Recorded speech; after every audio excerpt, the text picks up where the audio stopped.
first day of spring.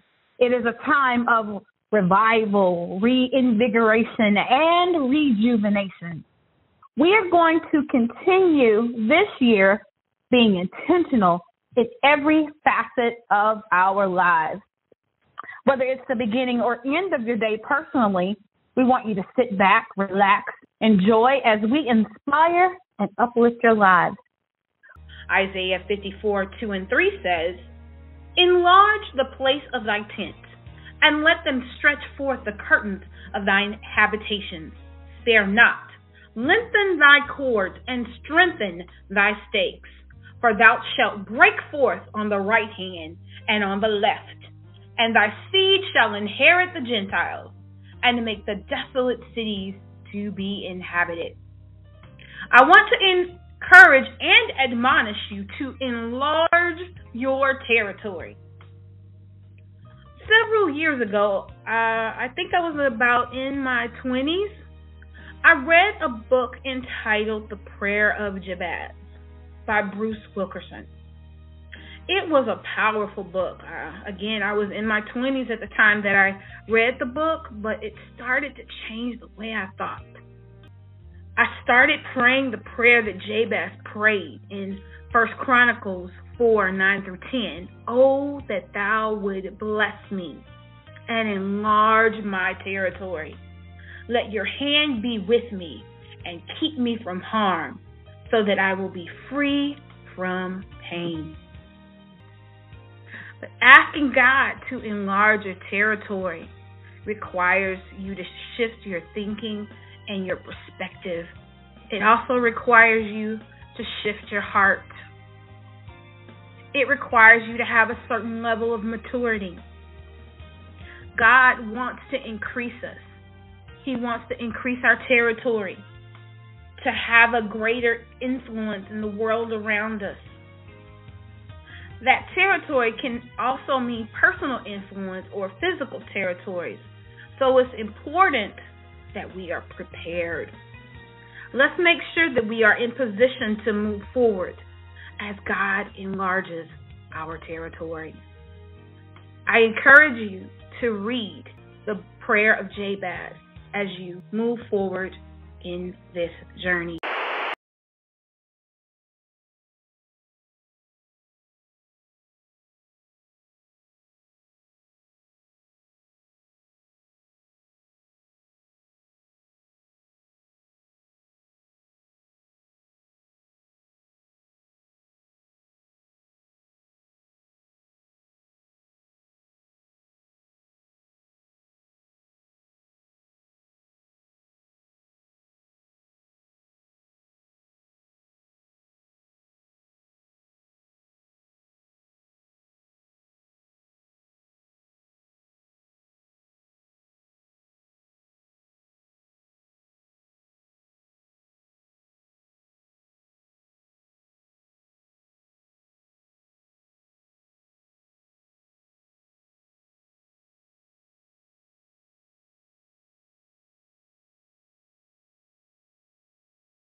are who God says we are.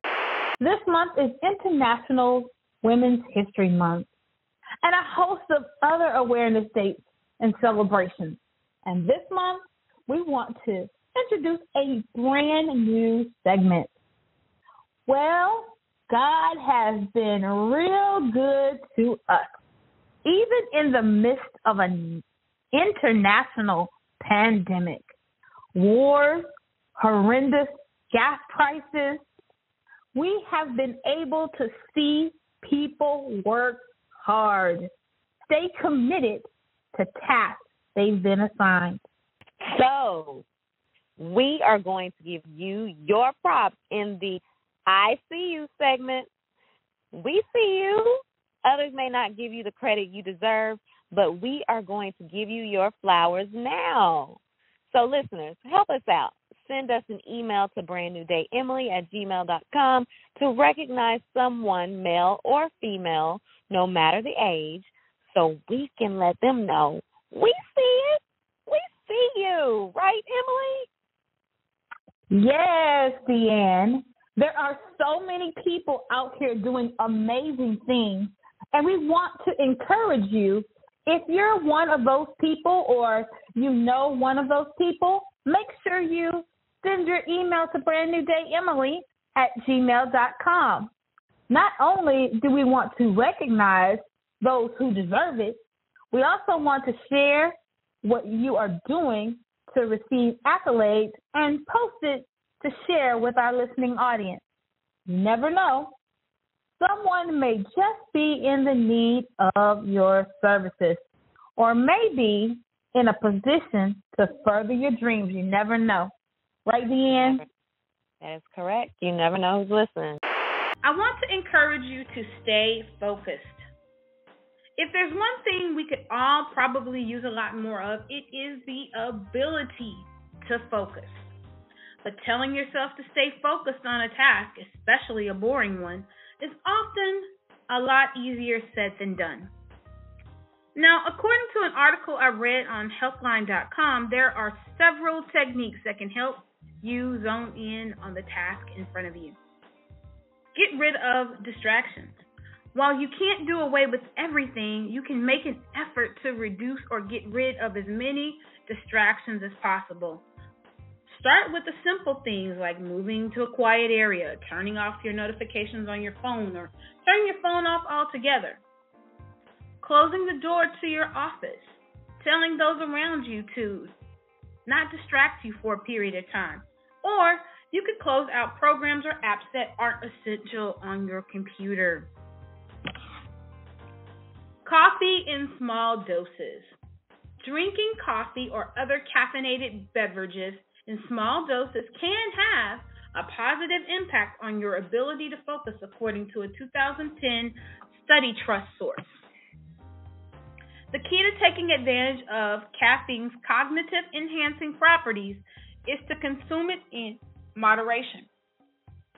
If you drink too much of it, you may end up feeling anxious or nervous, which generally reduces your ability to stay focused. Practice the Pomodoro technique. Staying focused helps you get more done in less time. While that sounds simple enough, it's not always easy to put into practice. So the next time you're wrestling or struggling with your attention span, try the Pomodoro technique. This timing technique helps you train your brain to stay on task for shorter periods of time. So here's how it works. Set your timer for 25 minutes and get to work. When the buzzer sounds, take a 5-minute break. Then set the timer again and get back to work. Once you've done 4 rounds of this, you can take a longer break, approximately 5 to 30 minutes. Put a lock on social media. If your idea of a break is checking Facebook or Instagram every 5 minutes,